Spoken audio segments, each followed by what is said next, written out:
Boa tarde, pessoal. Hoje nós vamos dar continuidade aos nossos estudos a respeito da conservação de energia.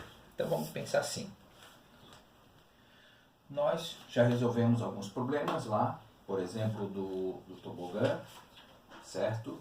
Onde a gente simplesmente com a conservação de energia conseguimos resolver todos os problemas. Então vamos pensar o seguinte. Se eu tenho a conservação da energia mecânica, tá? A energia mecânica que eu tenho no ponto A é igual à energia mecânica que eu tenho no ponto B, no ponto C, no ponto D e por aí vai. Entretanto, se eu tenho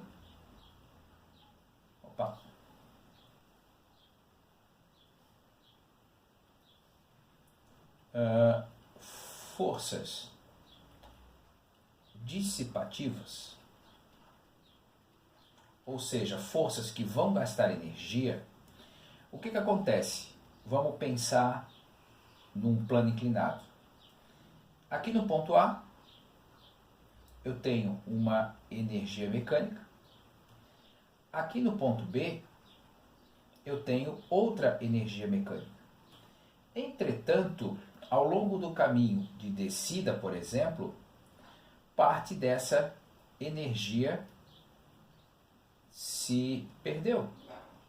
Vamos pensar numa situação real. Você está lá no escorregador, você colocou a criança para ela descer.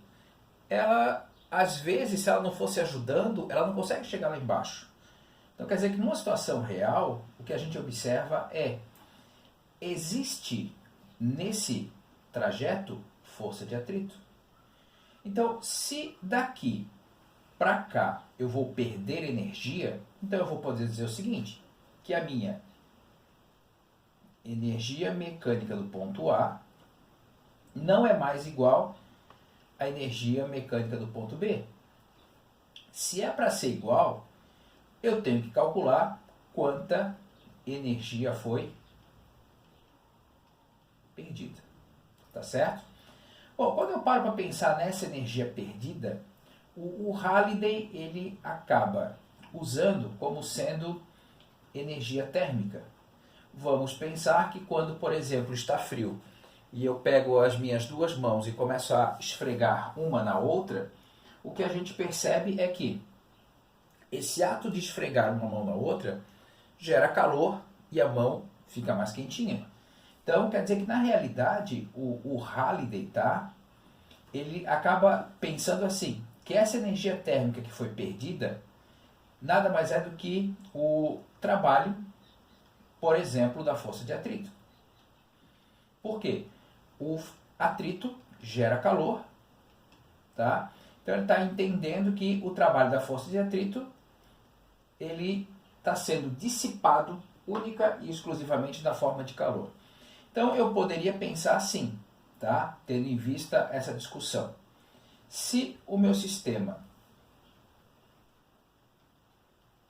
ele é conservativo, eu posso dizer que a energia mecânica do ponto A é exatamente igual à energia mecânica do ponto B. Se o meu sistema ele é dissipativo ou não conservativo, né? O que vai acontecer? A energia mecânica do ponto A mais a energia que eu estou perdendo vai ser igual à energia mecânica do ponto B. Óbvio que essa energia mecânica que eu estou perdendo vai ser negativa, tá? Essa energia mecânica que eu estou perdendo, ela pode ser o quê? O trabalho da força de atrito, ela pode ser, como o Halliday chama, a energia térmica. Todas essas são possibilidades que a gente tem associada a esse sistema, tá certo? Bom, agora a gente precisa pensar em resolver alguns exercícios. Por exemplo, no Halliday, eu tenho o exemplo 8.05, que está lá na página 193. Tá? Esse exercício que está na página 193, ele está dizendo o seguinte: um operário empurra um caixote de repolhos, de massa total 14 kg. Então ali está a massa do repolho, 14 kg. Em um piso de concreto com uma força constante de 40 newtons. Então a força que ele está fazendo é de 40 newtons. Então vamos lá. Aqui está o solo, aqui está o caixote e, por exemplo, ele está empurrando nessa direção e sentido, com uma força F de 40 newtons. Em um deslocamento retilíneo de módulo meio metro, então ele está dizendo que ele vai sair daqui e chegar aqui meio metro depois. A velocidade do caixote diminui. Então quer dizer que nesse ponto aqui a velocidade do caixote era de 0,60 metros por segundo. E nesse ponto aqui a velocidade do caixote chegou só a 0,20 metros por segundo. Aí vem a pergunta: qual foi o trabalho realizado pela força F sobre que sistema o trabalho foi realizado? Tá ok? Bom, então quando eu vou calcular, deixa eu só levar aqui para cima um pouquinho, o trabalho da força F, aplicando a definição, vai ser a força vezes o deslocamento vezes o cosseno de θ. Então, o trabalho da força F vai ser a força, que é 40 newtons, o deslocamento, que é meio metro, e o cosseno de 0 graus, porque a força e o deslocamento estão acontecendo na mesma direção e sentido. Bom, cosseno de 0 graus, ele está valendo 1, tá? Então quer dizer que essa força realizou um trabalho de 20 joules, tá? Aí vem a pergunta da letra B.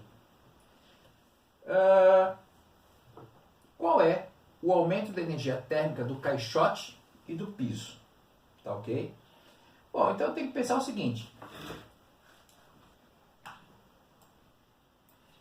que na letra B, o trabalho ele é igual à variação da energia. Bom, mas qual é a energia que está acontecendo? Está acontecendo a variação da energia mecânica, que no caso é a energia cinética, né? E está acontecendo a variação da energia térmica, tá certo? Quando eu paro para olhar isso aqui, então vamos lá. O trabalho, eu sei quanto é que vale, acabamos de calcular ele, então isso aqui está valendo 20 joules.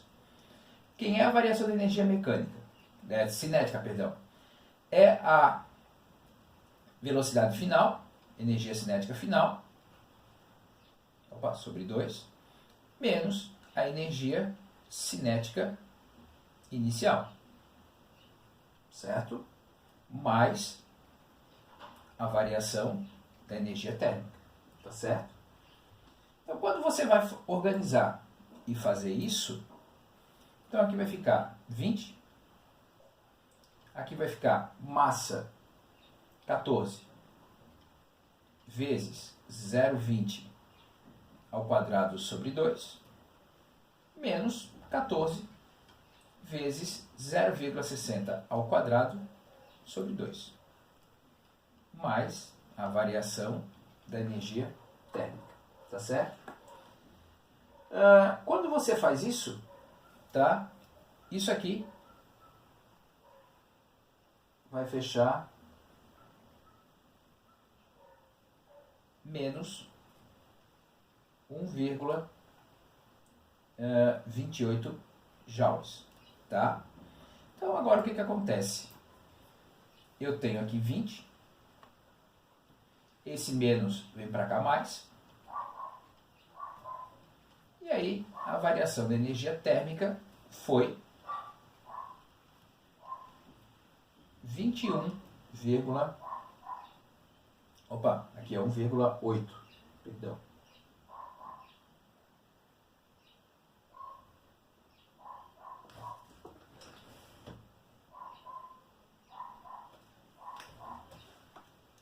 que é 1,8, perdão, tá? Não tem esse 2 aqui, deixa eu apagar isso aqui.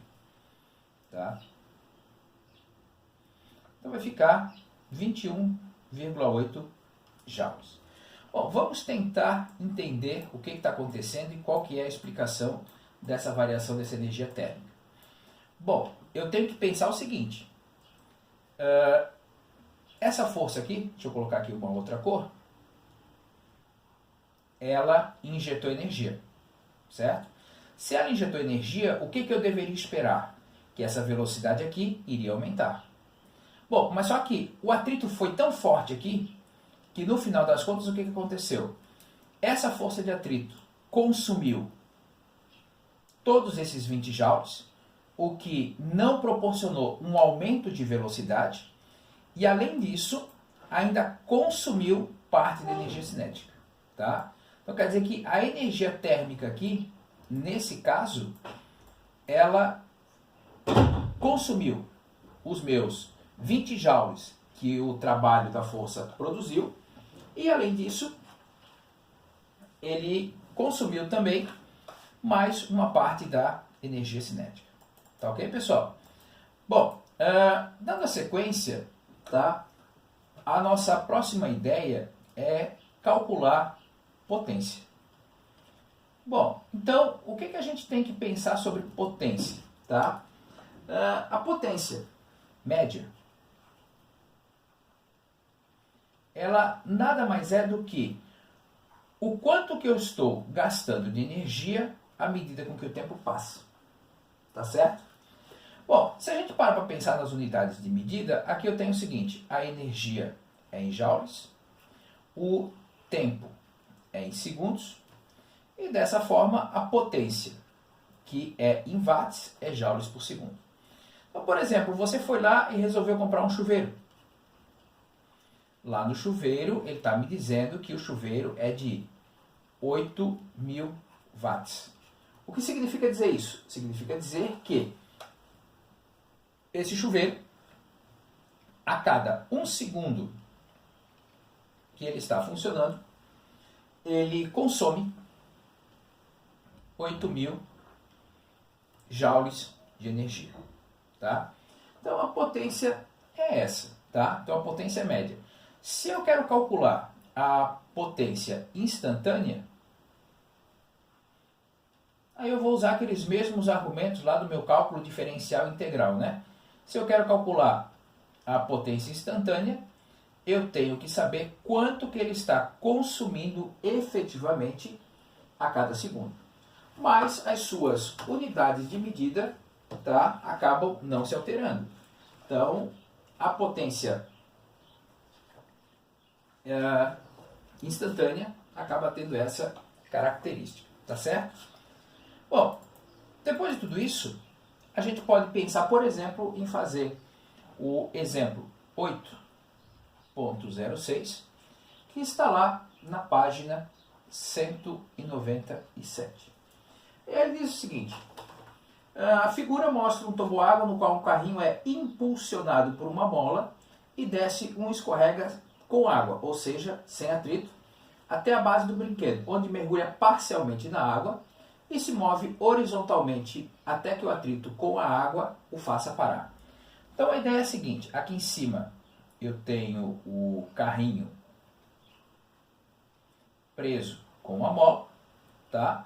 Tem aqui toda uma descida, tá? Essa descida inteira aqui, ela é sem atrito. Entretanto, quando ele chega lá na água, nessa parte aqui, aí eu tenho atrito. Então, basicamente, eu posso pensar e dividir o meu problema assim, ó. Até aqui, em todo esse trajeto, eu tenho conservação de energia. Passou daqui para lá, eu tenho a dissipação da energia. Tá certo?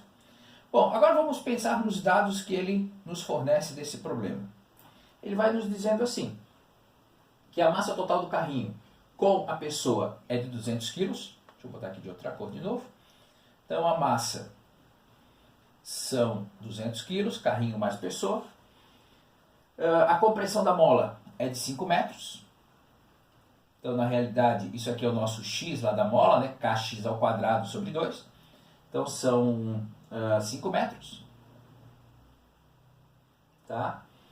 A constante elástica da mola, 3,20 vezes 10 na terceira. Então, o meu K, 3,20 vezes 10 na terceira newtons por metro. Cuidado para não confundir esse K aqui com energia cinética, né? A altura inicial é de 35 metros. Opa! Altura 35 metros.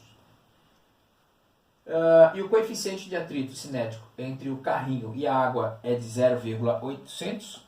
Então, o coeficiente de atrito cinético é de 0,800. Aí ele pergunta, qual a distância que o carrinho percorre até parar? Tá? Bom, então vamos pensar o seguinte. Quem é que vai efetivamente fazer esse carrinho parar? Quem vai fazer esse carrinho parar é a força de atrito. Tá? Então eu posso pensar da seguinte maneira, que o trabalho da força de atrito, que é a força de atrito vezes a distância, vezes o cosseno de 180 graus, já que quando o carrinho chegar aqui, o movimento vai estar para lá, mas a força de atrito vai estar para cá. Tá? Essa daqui é a distância que eu tenho que calcular. Só que quem é esse trabalho aqui? Esse trabalho aqui vai ser a energia que o objeto chega aqui e que vai ser consumida. Bom, como é que eu vou encontrar a energia que o objeto chega aqui? Bom, aí vamos pensar na conservação de energia, já que esse pedaço todo não tem atrito. A energia mecânica do ponto A é igual à energia mecânica do ponto B, que é a energia que vai ser consumida aqui. Bom, então vamos lá pensar aqui nesse cálculo. Então, a energia mecânica do ponto A é igual à energia mecânica do ponto B. Bom, no ponto B eu só quero saber quanto é que ela vale, né? Mas agora vamos parar e vamos pensar aqui. Nesse ponto A, eu tenho velocidade? Não, ele está parado. Se ele está parado é porque eu não tenho energia cinética naquele ponto. Eu tenho uma mola aqui? Tem. Opa, então se tem mola, então quer dizer que a energia mecânica do ponto A ela é composta por uma energia potencial elástica, que é igual a K vezes x ao quadrado sobre 2. Só que além disso, quando eu paro para olhar, existe um desnível entre aqui até o carrinho chegar aqui. Então quer dizer que eu tenho também, tá, uma energia potencial gravitacional. E isso vai compor a minha energia mecânica, que ele vai chegar lá no ponto B. Quem é a energia potencial gravitacional? É massa vezes gravidade vezes altura. Bom, aí agora eu tenho que ir lá e substituir os valores. Então quanto é que vale o meu K? O meu K vale 3,2 vezes 10 na terceira. O meu X, 5 ao quadrado, sobre 2. Mais a massa do conjunto são 200 kg. A aceleração gravitacional, 9,8. A altura com que esse objeto vai cair são 35 metros. Isso aqui é a energia mecânica do ponto B. Tendo feito isso, eu posso afirmar que a energia mecânica do ponto B vai ser 108.600 joules. Bom, então vamos voltar aqui e vamos pensar. Bom, então eu já sei que nesse ponto aqui, ele está chegando com energia de 108.600 joules. Só que essa energia aqui, ela vai ser consumida pela força de atrito. Tá? Força de atrito. Tem como eu calcular ela? Tem. Força de atrito é o coeficiente vezes a força normal. Tá certo? Bom, quem é o coeficiente? É 0,800. Quem é a força normal? Nesse caso aqui é só igual a força peso, né? Então vai ser 200 vezes 9,8 vezes a distância vezes menos 1. Bom, depois que você resolve isso, tá? Você consegue encontrar que a distância que o objeto vai percorrer até ele parar é de 69,26 metros. Tá certo? Então esse menos aqui com esse menos fica positivo, porque não faz sentido naquele momento ali dizer que ele andou a uma distância negativa. Tá? Esse cara aqui é o coeficiente de atrito. Esse aqui eu cheguei à conclusão de que a força normal era igual à força-peso, já que o movimento é horizontal. E dessa forma eu consigo encerrar os nossos estudos aqui no capítulo 8 do Halley. Tá certo, pessoal? Grande abraço para vocês aí. Tchau, tchau.